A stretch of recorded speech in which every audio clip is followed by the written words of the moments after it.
was soon finished. It had shining windows, gleaming doors, and a big, tall control tower. And the runway was long and smooth. The engines were very proud and very excited. The first airplane was on its way.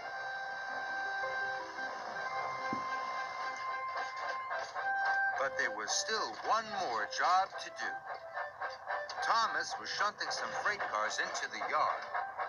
He was taking great care, but the track was very bumpy. Suddenly, they started to come off the track. Some of them headed straight for the water tower.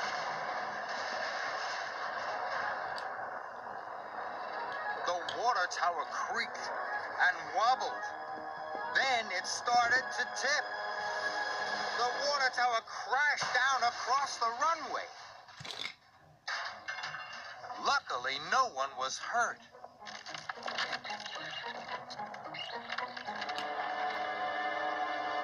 The runway's cracked, cried Percy, and the track is blocked.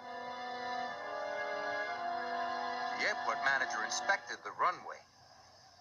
Unless it can be repaired, the airplane will have to go back, he said.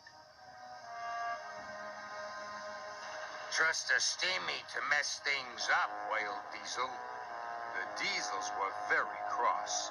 They had put up with stinky steam engines all day. Now Thomas had ruined everything. The Steamies were cross too.